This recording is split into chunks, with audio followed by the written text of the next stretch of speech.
The saddest moment for the Thing in Fantastic Four comics. This issue starts where we can see that a piece of the Thing's skin is missing, which is supposed to be impenetrable, so we have no idea how this happened.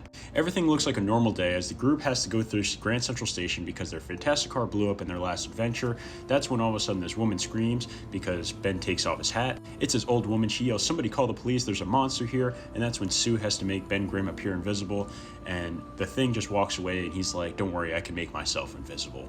As he's heading home, he can see that this woman's being mugged, and that's when he decides to step in, take matters into his own hand, and help her out. Ben yells, "It's clobbering time." He runs in there, and these guys are just no problem for Ben. He throws them in the air and helps her out. He's trying to tell her, "It's okay, I'm just trying to help," and that's when all of a sudden we can see that she's really appreciative. She takes a liking to Ben immediately, and Ben is just completely thrown off from this. I mean, he's used to people calling him a monster and a freak, so when she's like, "Oh, I have to repay you for this, let me make you breakfast sometime," he's just completely without words.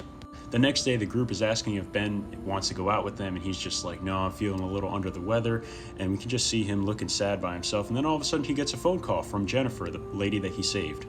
She asks him if he wants to go get breakfast in the morning, and he's like, "Oh, are you sure?" And then he ends up agreeing.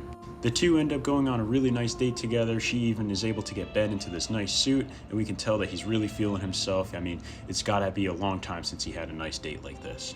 She invites him to come see her at work, and Ben's like, "Oh, I don't want to embarrass you in front of your friends." And she's like, "Oh, you would never do that. You can call me Jennifer." And we can see that Ben is just head over heels, so happy.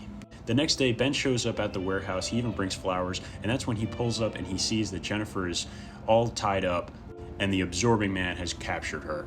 So Ben immediately puts his hands up and starts the fight. Absorbing Man reveals that someone's paying him a lot of money to take out the Thing, so he starts absorbing some steel and instantly throws his cannonball right at the Thing. It looks like this is not enough to take the Thing out, so Absorbing Man has to grab onto this diamond cutter and turns into this diamond form, which is really cool. Tries to slice into the Thing and is unable to. The diamond has no effect on him, and this shows just how strong Ben is. That's when he has to turn into molten lava. Absorbing Man's really OP, but this molten lava form also unable to do anything. He throws Ben into one of the machines. The whole thing blows up, and we can see that Ben just completely tanks it. That's when Absorbing Man's like, "All right, lady, I'm sorry. I can't do this anymore." It just turns into smoke, and Ben's like, "What are you talking about?" He's like, "Jennifer?" And that's when Jennifer explains to like, "Don't you look at me like that. You know I wasn't going to be your friend. I was just trying to take some of your skin to use it to revolutionize my industry."